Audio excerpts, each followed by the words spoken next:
This is a Ministry of Defense, Government of India. Watch Operation Sindoor, A Nation's Resolve full movie. Well, it's not really a movie, but it's like, I guess, all the clips and everything put together to be influential. This is I guess, a patriotic video. A patriotic video. That's what I'm assuming it is. That's what I'm assuming it is. I am Miss Scribbler. I'm doing Operation Sindoor. A Nation's Resolve. India will identify, track, and punish every terrorist and their backers. That's the funny thing is I hear that and I can imagine the U.S. basically saying the exact same thing. The exact same thing. Because it's just like, yeah, you want to target the people that are targeting your nation. You want to eradicate them. Like, actually eradicate them. Or go there and take their oil. Because it's all about oil when it comes to the U.S. It's all about oil. Nobody cares about anything else. It's all about oil. There's always a bottom line. There's always a bottom line. How are you going to pay for all this conquest? Well, they have oil.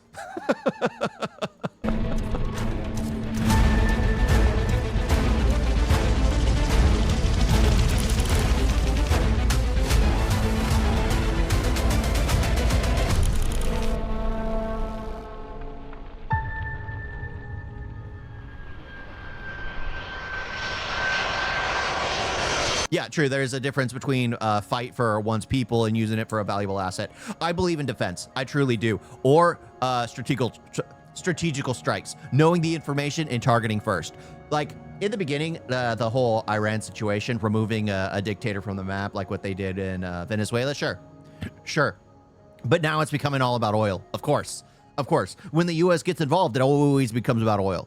If it could have been done quickly and cleanly, but the thing is, when you're dealing with a nation like Iran, and you're dealing with like indoctrinated, hatred, there's not really much you can do. No matter what you do, it's just going to cause more problems. Do the people need aid? Absolutely. But are they ever going to get aid? Who knows? We'll see what happens. But it's crazy. It's not about oil. It is. However, the U.S. shouldn't get involved. As soon as things are said and done, the U.S. should just back out completely, and the only way to be in good faith, because China needs to utilize it, Russia needs to utilize it. I mean, India got hit with a few strikes in passing due to the fact that, the Strait of Hormuz is open, then India's frigate was going through, and then it was getting attacked. It was like, what the heck? It's becoming a global problem.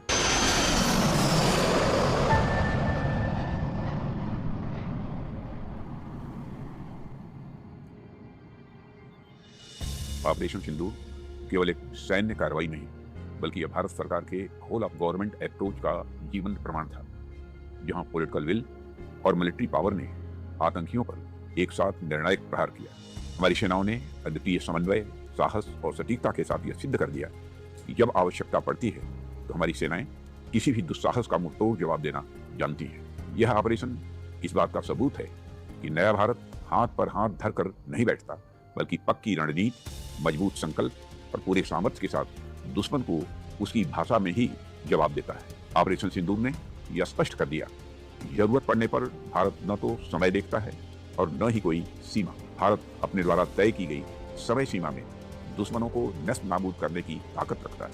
Operation Sindoor केवल दुश्मनों पर जीत की कहानी नहीं, बल्कि उस आत्मविश्वास का प्रतीक है जहां 140 करोड़ भारतीयों की इच्छा शक्ति हमारे सैनिकों के साहस में बदल जाती है। ऑपरेशन सिंदूर ने यह भी सिद्ध किया है कि आत्मनिर्भर भारत केवल एक संकल्प नहीं, बल्कि हमारी सैन्य शक्ति का आधार बन चुका है। स्वदेशी तकनीक, अपने संसाधनों और अपने संकल्प के बल पर भारत आज न केवल अपनी रक्षा कर रहा है, बल्कि दुश्मनों पर डिसाइसिव एज भी बना रहा है। India has faced relentless terror attacks for over 3 decades. These attacks have been sponsored by Pakistan. As part of its state policy, Pakistan has recruited, trained, equipped and assisted terrorists to undertake attacks in India through terror organizations, including Lashkar-e-Taiba and Jaish-e-Mohammed. I mean, it's easy to say it's been sponsored by Pakistan, but it's not only Pakistan. Let's be honest. It's not only Pakistan which has been sponsoring it, but where did Pakistan get its aid? It's gotten its aid from China. It's gotten its aid from the US. It's gotten some aid from Russia. Some, not much. But it's primarily from China and the US because they're trying to get something from Pakistan. And in the end, it's like they're involved in the whole situation. The US's policy is like, as long as it's not in our yard, we're okay. That's primarily the US's policy. As long as it's not in their yard, it's okay. And if they can enforce issues around the world, which keeps themselves clear, then they're okay with it. And I think that's bad. The U.S. just shouldn't be getting involved to begin with. It's like, who cares? Why are you backing Pakistan? Why? That they're not that. They're a problem. They're a problem. Why would you back them? The U.S. shouldn't be getting involved in other nations' problems. Let the nations figure it out themselves. The U.S. shouldn't be playing police. It's not our responsibility to play police for other people. But yeah, that is one of the issues. So it's not just Pakistan. Sure, Pakistan is like at the forefront of it. They're the ones sending in their cells into India, but it is also financed by China and the U.S.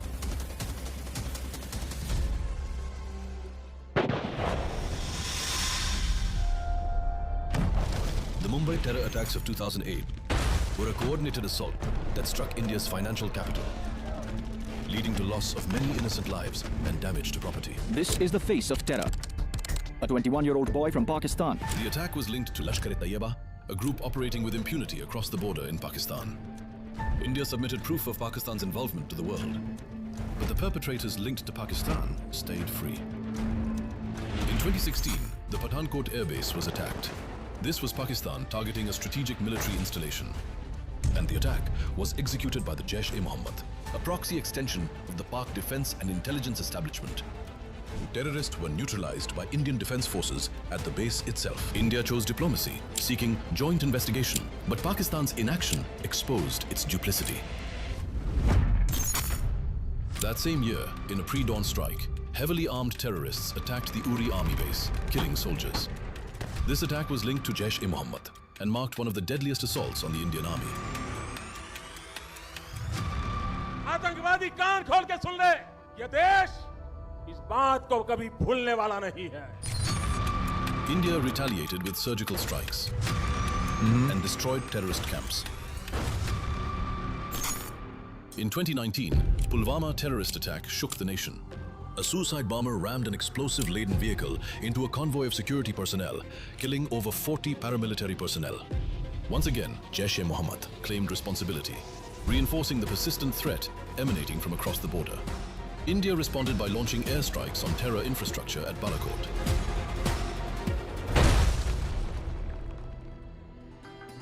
Jammu and Kashmir had witnessed a remarkable transformation after the abrogation of Article 370.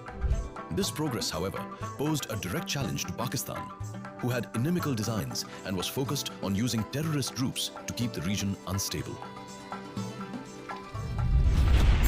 Therefore, on April 22, 2025, the Pahalgam attack was not just an act of terror. It was a calculated attempt to disrupt the peace and economic development that had returned to Jammu and Kashmir. The terrorists, who were trained and equipped by Pakistan, carried out the dastardly and barbaric attack at Pahalgam. Prime Minister Modi escaped the official dinner hosted by Saudi Arabia and has decided to cut his visit short. The attack was claimed by the Resistance Front, widely regarded as a proxy of Lashkar-e-Taiba. These terrorists were later neutralized by the Indian Defense Forces. Yeah, the thing is, like, I was planning on being there at that point in time. I was planning on being in India to visit my wife's hometown area in Kashmir during that, like, when that happened, but I wasn't able to, so I had to come a month early because I was planning on being up for like my birthday celebration to, you know, spend it with my wife, but I had to come a month early. And coming a month early, we just weren't able to make it up there, you know, because the plans were rushed. We couldn't see the family land. We couldn't see like the temples in the region. It was like a complete blessing because odds are we would have been going to the areas around there, and I would have been there. And knowing me, I wouldn't keep my mouth shut or wouldn't be able to stop. I would been an idiot. I would have been an idiot. Let's just be honest. I would have been an idiot. I don't know why. I don't have an instinct to run from this for some reason. It's kind of like the same way I feel like when a dog attacks, you don't pull away, you just push into it. because I'm comparing these monsters to dogs. Of course, you got to compare it to animals, because the only way to actually, because one of the worst things you can do with an animal that's bitten you is to pull away. That's how you tear muscle. That's how you tear, can lose a limb. So you have to run into it. If you run away, you become an easier target for them. You're charging at them, they can hesitate, or they can just pull the trigger. But a lot of people get scared when someone just charges at them out of nowhere, especially when they're the ones in full control. But I'm just not built the same. My mind just works differently.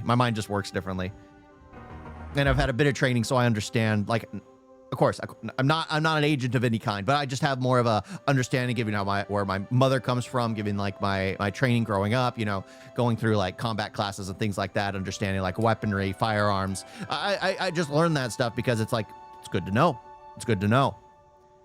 Is my body fit for it? No, but the hit of adrenaline, and you can get a lot done. You can absolutely get a lot done.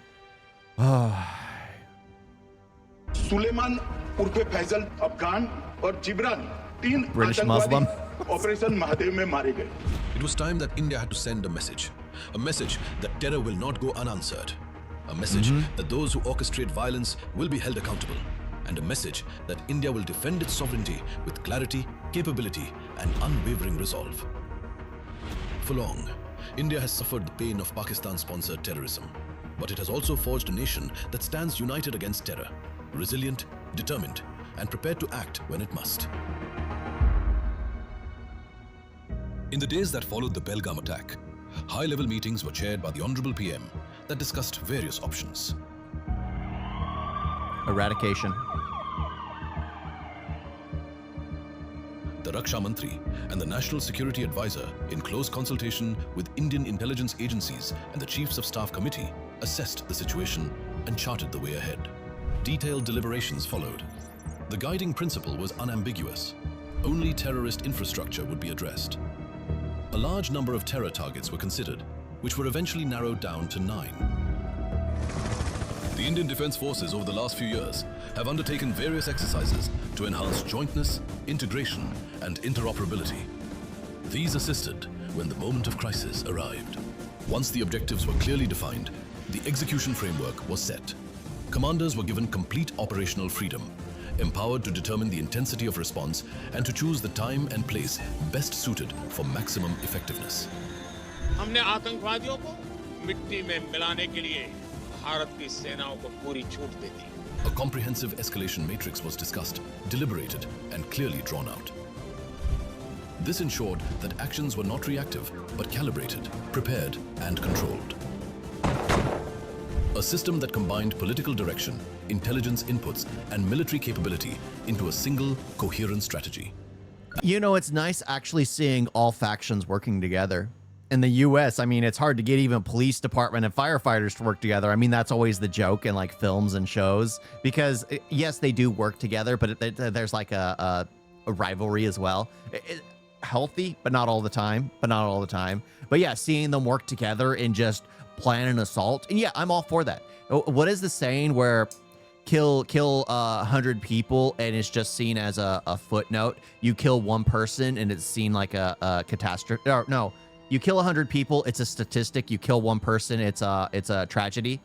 That's what it is. So the majority of the attacks, they were like incredibly disgusting. Like the one prior, I think, to the 20, I think it was 23 April last year. Like the one prior to that was the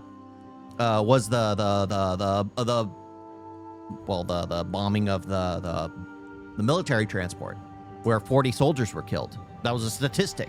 But the second you actually get civilians involved, and it's just a bunch of nobodies who aren't even involved, it becomes more of a problem. And a nation that houses that kind of stuff, like Britain should be fined for housing a few, heinous leaders, which are causing operations. Canada, the same thing. Because there are a few people who are terrorist organizations for the Sikh extremism branch. They should be getting fined as well. I mean, you should hold them accountable, or stop them from coming in and stop them from going out. Like if Canada becomes a problem, just completely stop all visas to and from that area. to and from that area. You just have to. Sure, will people get around it? Yeah. But you want to do what you can to prevent people from causing more problems. You have to, especially as a nation. As a nation, you have to start halting things in order to correct it. And then once you correct it, you can reopen it. But then you'll have more control over who's entering and who's exiting as soon as you've gotten control. At the forefront were India's cyber and space capabilities.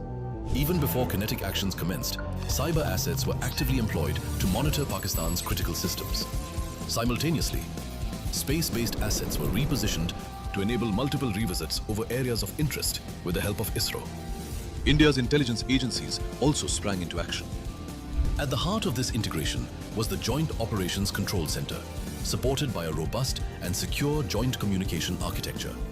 Deployment of weapons such as the BrahMos and Akash missile systems reflect Levi, it's geopolitics to know who is causing problems. You see the money trails and see the main kings, and you stop and see their moves. Yeah, it's the money. You follow the money. You find out where it's at. And the thing is, like, a lot of this stuff is aided and embedded by other nations, and it's all followed.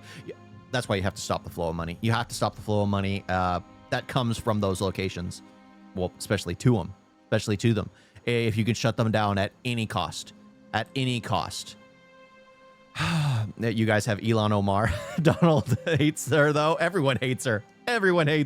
But she exists. She's able to play on the Islamophobia card. She's able to pull on that right now because apparently that's apparently a thing. Instead of her just being an evil person, doing fraud, her husband apparently owning millions of dollars in wineries that don't exist. Yeah, the fact that it's being called out and she's being investigated, eventually people will realize, oh, these people are just evil. Why? Monsters are monsters. You should never equate them with any kind of religion or sex. They're just monsters. Whether a lot of monsters come from one kind of religion is a different story, but monsters are monsters, and evil people are evil people. Its interoperability. Secure and integrated communication networks also enable the establishment of a highly effective air defense grid, with indigenous equipment playing a major role. Logistics, the backbone of military success, operated with exceptional efficiency. Equipment and resources were moved seamlessly across vast distances in very short timeframes. Operation Sindoor was, in every sense, a first-of-its-kind multi-domain operation. Yep, Traditional and they domains need of more of land, them. sea, and air were seamlessly integrated with emerging domains of cyber, space, and cognitive warfare. Equally significant was the whole-of-nation approach that underpinned the operation, including civil defense and blackout drills. The Honorable Raksha Mantri galvanized the Ministry of Defense into a cohesive and highly responsive entity. Interdepartmental coordination ensured that the defense forces were fully supported, logistically, administratively, and operationally. He provided clear direction and leadership. आतंकवादियों और उनके आकाओं के But I know one thing, that India still don't know how to do market or do social media warfare. Yeah, they don't. That's the one thing. India doesn't know how to control the narrative. The fact that they were in battle with the UN during the whole thing with the Operation Sindoor, where Pakistan was like, no, we did nothing. They attacked us. Oh, well, this incident happened. Well, that isn't a part of us. That was just a few rogue people that don't have anything to do with us. India really needs to learn how to control the narrative. The problem is that right now the narrative is hate India, that it becomes easier to believe the other side rather than to actually listen to the facts. And India needs litigators. And the litigators in India aren't the same as like those in the US. If you go to it's all about the story you tell. You need a litigator who knows how to tell a story. You need a lawyer. It has to be a lawyer who's saying what you're doing. It has to be very on board. It has to be very kind of courtroom directed, so you don't missay something that can be. That's why you need lawyer speak. You absolutely need lawyer speak. You play on emotion, but that's what attorneys do. Attorneys play on people's emotions. And the thing is, that's why attorneys are so good here in the United States of America, because if they tell a good enough story, they win the votes of the jury. Because it's not about the evidence all the time. It's about the story that the attorney can tell, that the lawyer can tell. And the thing is, at the UN and all that stuff, when you're talking to the other nations, you need an attorney. You need someone who can play on the sympathy of others. and literally tell the story of what's going on, why this needs to happen, why this has taken place, why it's gone too far. The problem is India doesn't use attorneys. India uses people and politicians to go and say it instead of an attorney. Politicians are oily. You don't want a politician. Attorneys are oily as well. But the thing is, like, they just know how to tell the story better. They know how to tell the story better. ये सरहद पार की जमीन भी सुरक्षित नहीं रहेगी।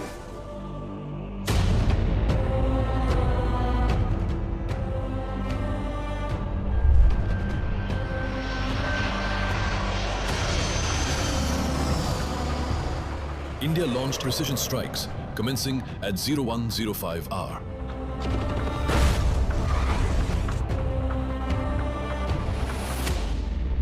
Nine targets in Pakistan-occupied Jammu and Kashmir and Pakistan were hit.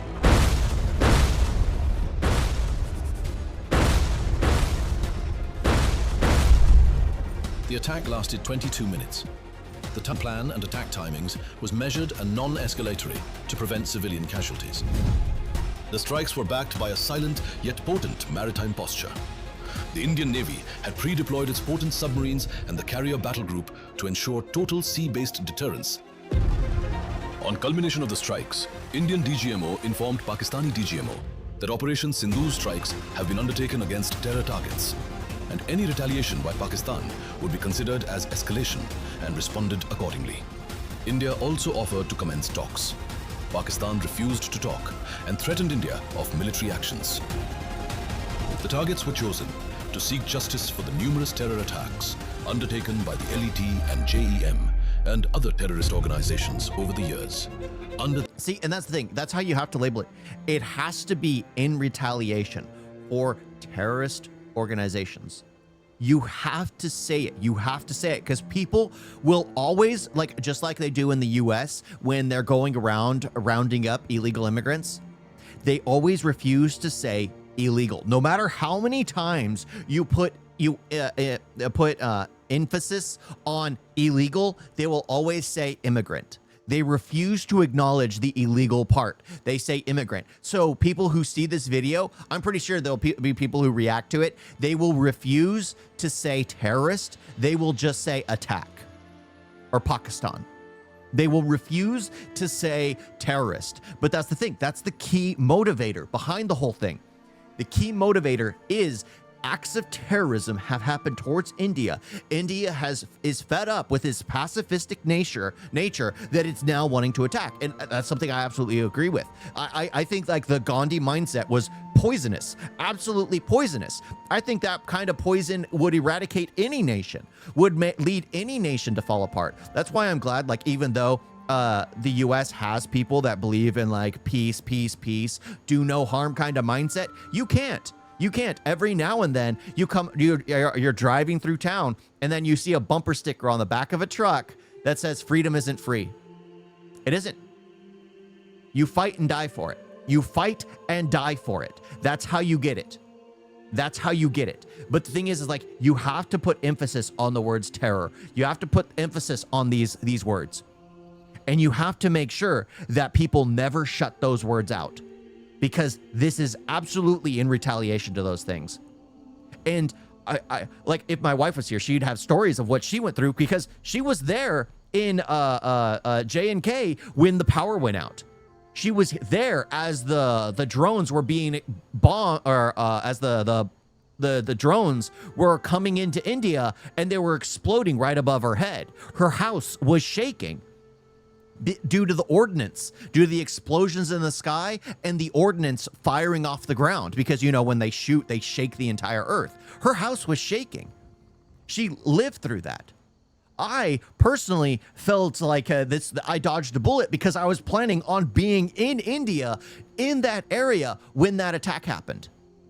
That's what I was planning. I was, because my father-in-law has always been talking to us like, we need to go see the hometown. We need to go see the hometown. It's like, yeah, I want to. I was like, when I get there on my birthday, I was like, we'll make a plan. I couldn't make it then, so we couldn't do it at that point in time. But that's the thing. You always have to put emphasis on these words, and you have to make sure people never remove those words from your speaking. You have to make sure you put emphasis on it. And when they start talking and they remove it, you have to go, no, no, no, no. We're talking about terrorism here. We're talking about terrorism. Don't be talking about the Palestinians, or don't be talking about Pakistanis. That Palestinians. I'm so used to that being the narrative. Don't be talking about Pakistanis. Talk about terror. Talk about terror. Sure, it's financed by Pakistan. Sure, it's financed by the US or China or wherever they're getting their money from at that point in time. But it's terror we're talking about. It's terror. The active guidance of the Pakistan military and intelligence apparatus.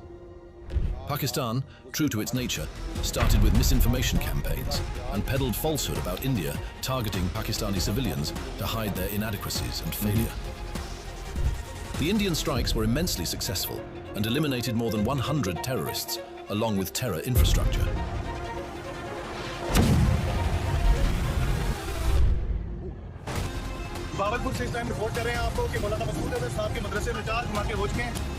The Indian Air Force has demolished all lies around Operation Sindoor, and this video shows you how terror bases were dismantled in Pakistan.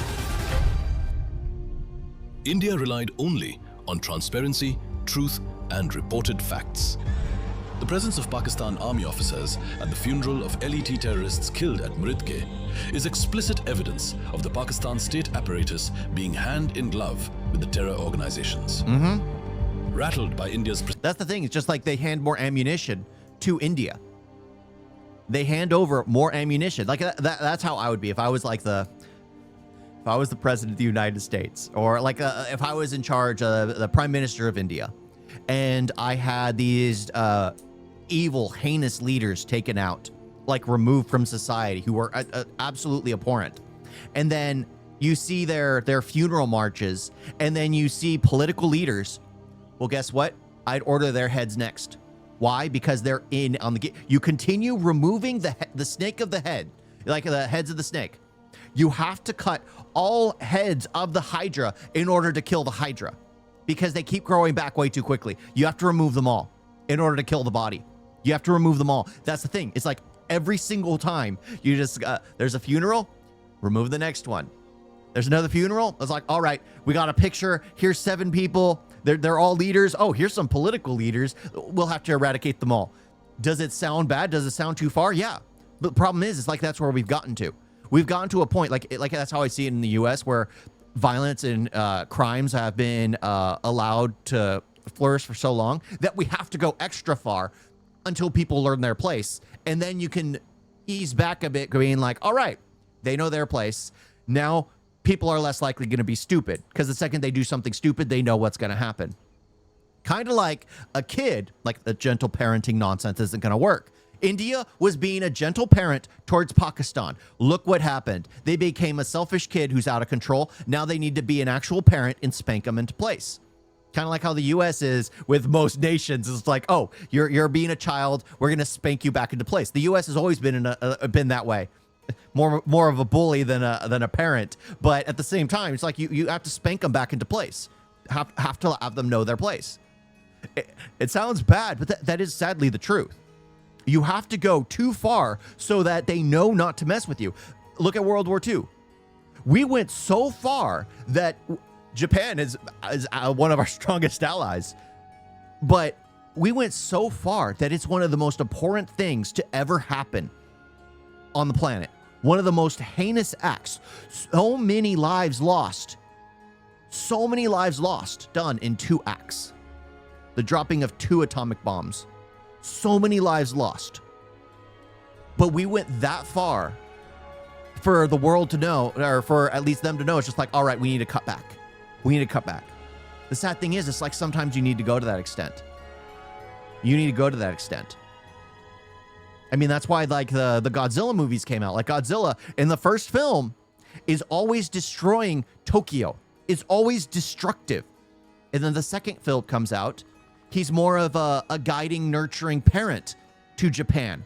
Why? Because the US came in, destroyed Japan, and then we helped rebuild an infrastructure. That's literally what it is. That's what India's going to have to do. They can't do the gentle parenting anymore. They're going to have to completely eradicate and destroy. The sad thing is, with social media being a thing, it's going to be, India's going to look bad for it. But you have to be harsh in order for them to learn their lesson. And then they'll be, from then on, like, you know what? We could probably be closer together and have better ties, as India's like, we're sorry, but this is what had to be done at this point in time. I mean, how many innocents lost their lives due to America's actions?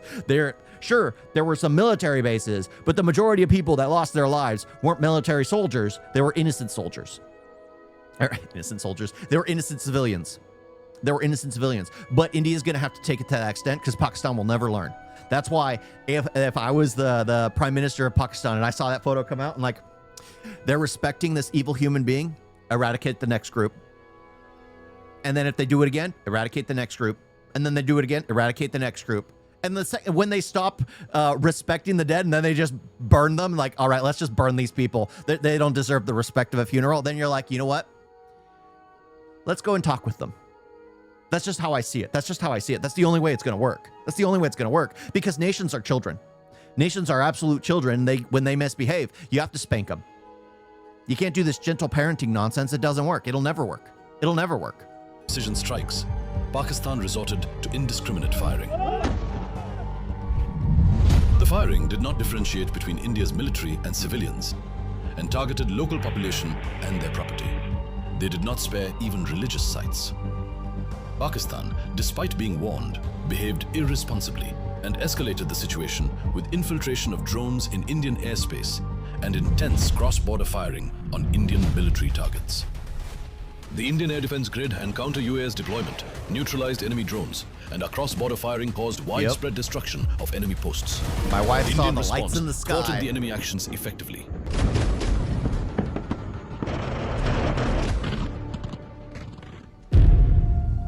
Pakistan was again given an opportunity to cease hostilities. Pakistan did not mend its ways and continued seizing. Do you think the main elites will allow India to do it? The problem is, India shouldn't care. The US doesn't care. China doesn't care. Russia doesn't care. Why should India? India is starting to put itself as a world power. Why should it care? That's the main issue. The US doesn't give a darn, and has never given a darn, no matter how much it placates its allied nations. It has never cared for the allied nations, and never will. Because in the end, the US is the power behind the allied nations. It always has been. The US is NATO. 90% of NATO is the US. I mean, that sounds bad, but that is the truth. There is always a power backing it, and the ones in charge don't have to care. Sure, it looks bad. Just like the acts of like the 2 atomic bombs being dropped on Japan. That was terrible. Absolutely terrible. But the US still continues on. People will bring it up every now and then, but it's now a footnote in history.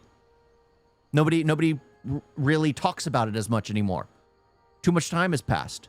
India's got to do the exact same thing, where it's bad. Everyone knows it's bad, but at the same time, it's just something that needs to be done. And India shouldn't care what the elites will say, because India needs to establish itself as one. And if India continues to be a pacifist, it'll never establish itself as one. Like, this action is one of the first steps in order to push itself forward, but it needs to keep pushing forward until it removes its problem along its border. That's the only way it's going to work. Fire violations along the line of control. It continued attacking Indian cities, airfields, troop deployments, and military installations. Once again, they targeted innocent civilians and their property. The enemy was trying to provoke India. Levi, you know India care because, well, that's the thing, is like, in the end, people were saying the exact same thing about the US attacking Iran or the US attacking Venezuela. People talk a lot, but acting on it is something different. Most people aren't willing to sacrifice their own troops in someone else's battle. Most people aren't. Especially if it's something petty. Like when it was the Nazis continuing to roam over, their whole goal was to conquer. And that was their goal. They were going to keep escalating. And if the Nazis didn't attack both the allied nations and Russia, they probably would have been able to take over a lot. Because the second the US got involved, it was kind of, and because they could have easily won one, but they attacked both sides, and then they ended up being collapsed upon on both sides, that the Nazis were taken out. Japan got the US involved, and then Japan regretted it. But that's the thing. If it's something like a simple squabble that two nations are dealing with, like the US and Iran, most other nations aren't going to get involved. I mean, how many more nations have been involved in the whole Iran situation? That's just the thing. That's just it. Everyone will talk a big game, but people refuse to act upon it because they don't want to lose their own people's lives. They don't. Nobody does. And most nations wouldn't stand by it. Most nations wouldn't be like, I don't want to get involved in that nation's battle. I don't want to get involved in it. It's not our place. That's what a lot of people, like a lot of U.S. people, are upset. Like, why the heck is the U.S. involved in something that should be Israel and Iran? The U.S. shouldn't be involved, but the U.S. is. And they get away with it. Sure, people will complain, but that's it. It's just complaints. India held its nerve and gave a proportionate response. The uncoordinated Pakistan drones were overwhelmed by India's active air defense from Kashmir to Gujarat and could not cause any significant damage. The drones were destroyed by the relentless engagements by India's air defense and counter-UAS grid. The Indian Army gave a befitting reply to cross-border firing by Pakistan. Oh, well, you can't use Pakistan attempted another misadventure. That kind of when its weaponry. fighter aircraft attempted to approach. The second another one of those weapons is launched, the world's ended. It has to be constantly just eradicating the people in charge, constantly eradicating the heads. I mean, that's why the U.S. hasn't dropped one on Iran, because the thing is like everyone's going to do it then. Everyone's going to do it. Because if the U.S. is willing to do it again, then they're willing to do it again. And then again, and then again, and then again, which the rest of the world can't allow, which means everyone will do it all at once. Indian airspace. It was immediately detected. The aerial package was forced to return by our alert surface-to-air missile deployments. The weapons launched by Pakistan fell intact break it into pieces, within Indian territory. remove leaderships. The time to respond to continued Pakistan belligerence had come. The All Indian terror Air Force and prepared terror for a strike into associates. Pakistan, targeting their radars and air defense sites. The Indian Air Force attacks on Pakistan air defense radars and missiles led to vast gaps in Pakistan's aerial surveillance.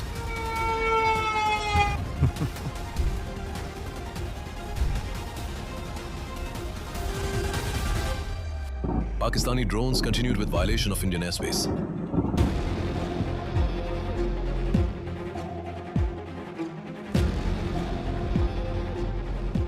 Pakistan also remained oblivious to differentiation between military and civilian targets.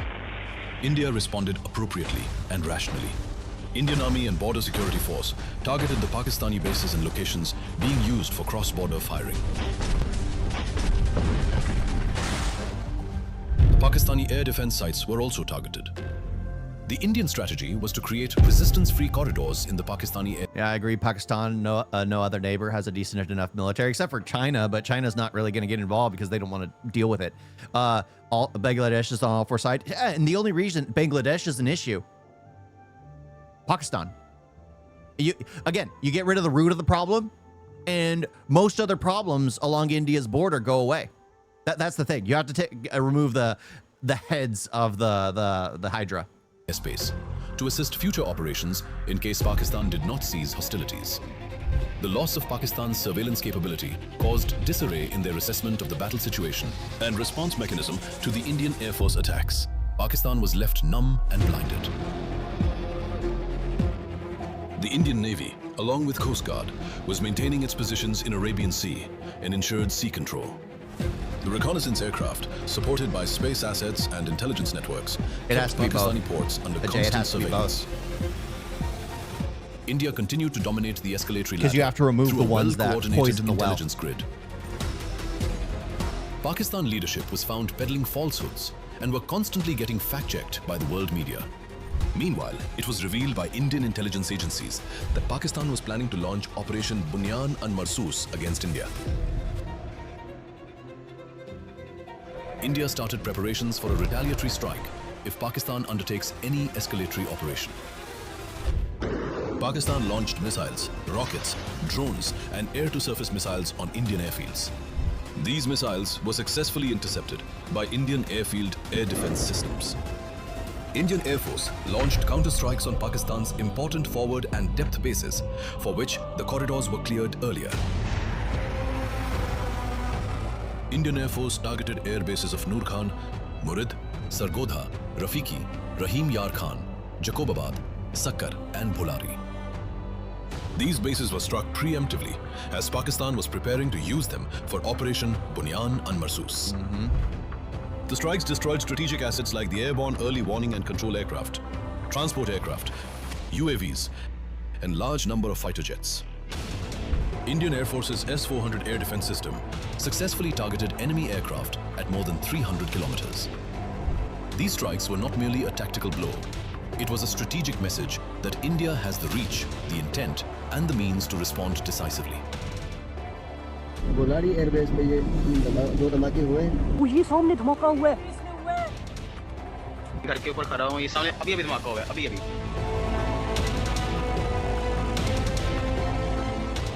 Pakistan was in shock and awe of the ferocity and effectiveness of the Indian attack. It could barely launch Operation Bunyan and Marsus, and its failure is a fact acknowledged by the Pakistani Prime Minister. We decided to respond in a measured fashion to Indian aggression, but before that hour reached, India again launched missile attacks, BrahMos, and hit Pakistan's various provinces, including airport in Rawalpindi and other places. The Indian battlefield success finally forced Pakistan to mend its ways, and it requested India for cessation of hostilities and expressed their desire to initiate talks. I thought Trump called the ceasefire. He made peace. Sure, it had nothing to do with India's actions of constantly destroying them. But yeah, the thing is, India has the largest military force, like defense force, in the world. The largest military defense force in the world. You have to utilize them to protect your borders. You have to utilize them to protect your people. Because sure, the U.S. has the largest military force in the world, but it's not in the U.S. It's not in the U.S. The U.S.'s military force is around the world. It's not in the U.S. So India has the greatest military force. And it's all for self-defense. And the thing is, they have to start taking initiative to remove the problems. You have to remove the problems. You have to remove the hate mongers. You have to remove those who poison the well. And there will always be people who speak ill of things. There will always be. Like, there will never be people who see eye to eye with everything. You just have to remove those who absolutely hate. Who absolutely hate and see no course of civilization or talk. If you remove those who talk, then you have to have those people who are willing to talk. Because the people who refuse to talk will always, just like the Nazi Party did to Germany, they eradicated those people who wanted to reintegrate themselves into the world after World War I. But the Nazi Party wasn't having any of it. So they had to basically take over their own nation first. And then they were able to spread outward after that.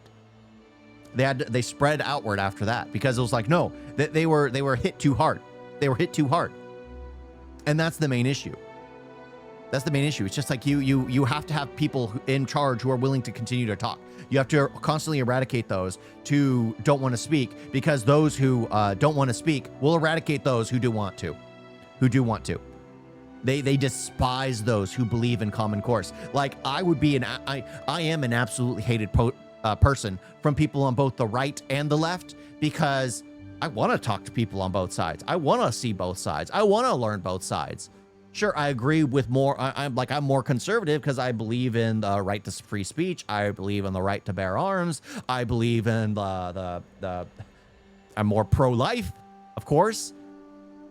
But that's just it. It's crazy. Trump is a great, and he knows what to say when. Yeah, he's a clown, but he's entertaining clown. That's why Trump came forward and told those lies. I mean, I don't know. Levi, you know that the U.S. was angriest due to the Operation Sindoor because U.S. weapon shell dropped on jets. Yeah. They would be upset. They would be upset, especially when it's their weaponry being destroyed as well. when it's their weaponry being destroyed. But yeah, he had a well-placed comment. It's a complete lie, but if you also look at the perfect timing of all the Indian hate as well, how it escalated over time, no one's going to listen to that. No one's going to listen to that. As the air and land attacks by India raged, the Indian Navy's stealth destroyers and frigates were poised to strike the Makran coast and targets off Karachi. The imminent threat triggered a wave of panic within the Pakistani establishment. It once again requested for cessation of hostilities and commencement of talks. India agreed for cessation of hostilities with effect from 5 p.m. on 10 May. They better mention Trump. Director General I'd enjoy it if they Military mentioned Operations Trump. of Pakistan called the Director General of Military Operations of India at 15:35 hours earlier this afternoon. It was agreed between them that both sides would stop all firing and military action on land and in the air and sea with effect from 1700 hours Indian Standard Time today. Operation Sindoor कोई सामान्य सैन्य अभियान नहीं है। ये भारत की नीति, नियत और निर्णायक क्षमता की त्रिवेणी है। जब हमारी फौजें न्यूक्लियर ब्लैकमेल की धमकी की हवा निकालती थी, तो आकाश से पाताल तक एक ही बात गूंजती है, भारत माता की जय।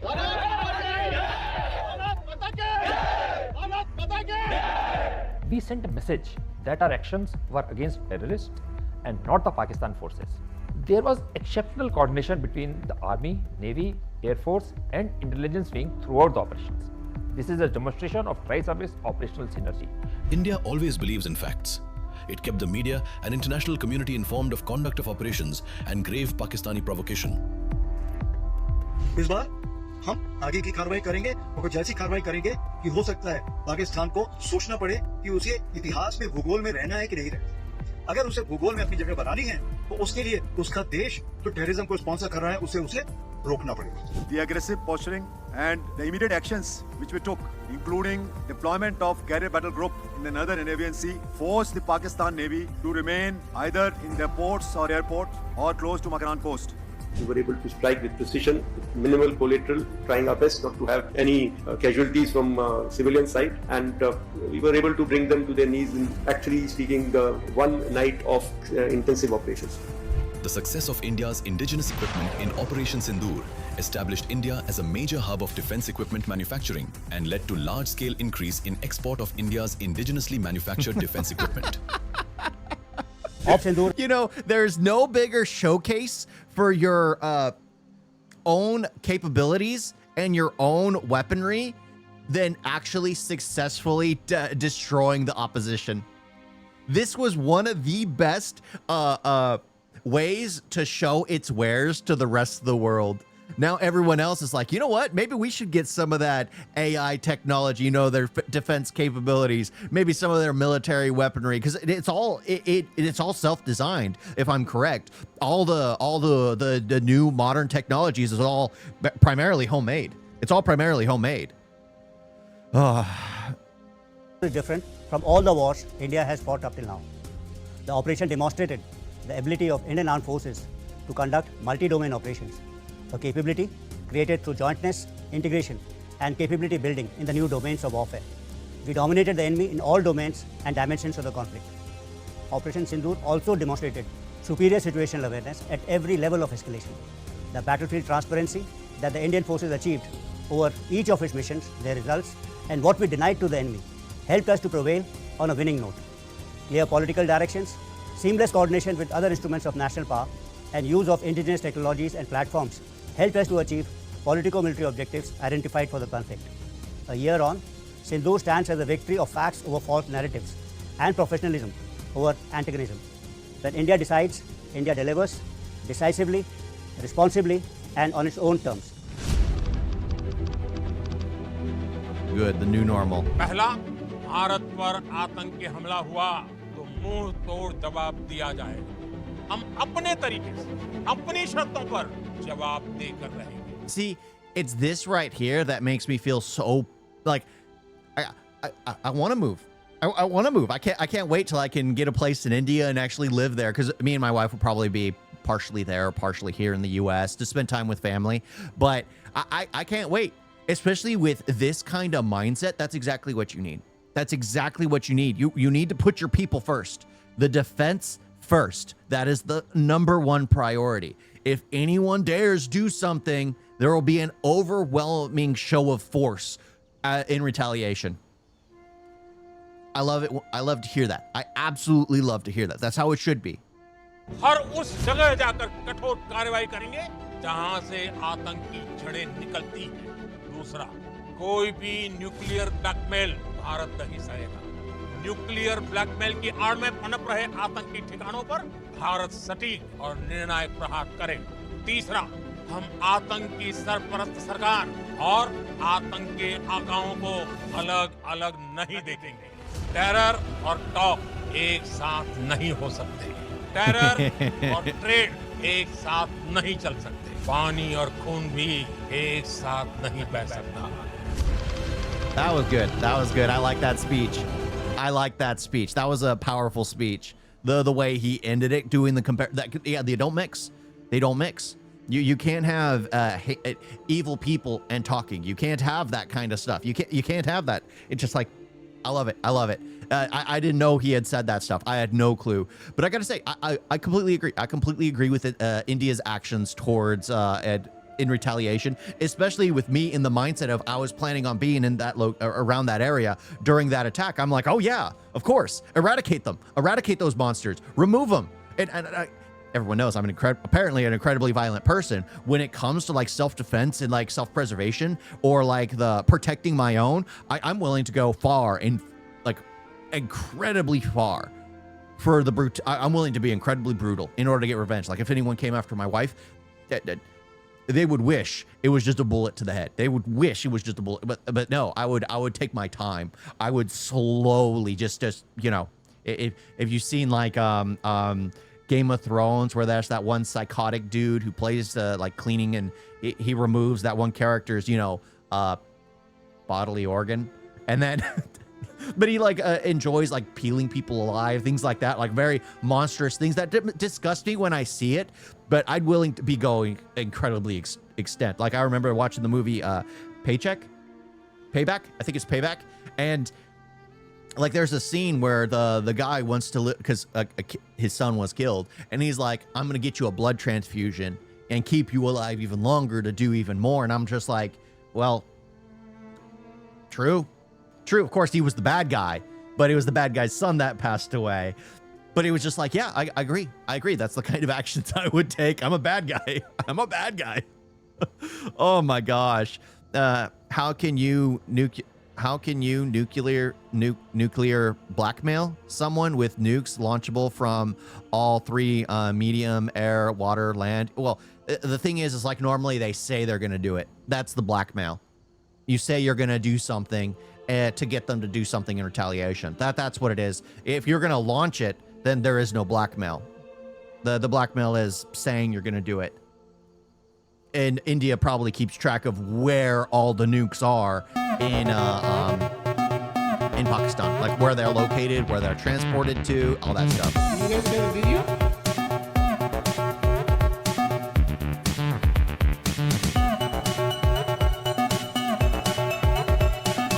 So bad. And don't forget to like and subscribe. Wait, Sandra.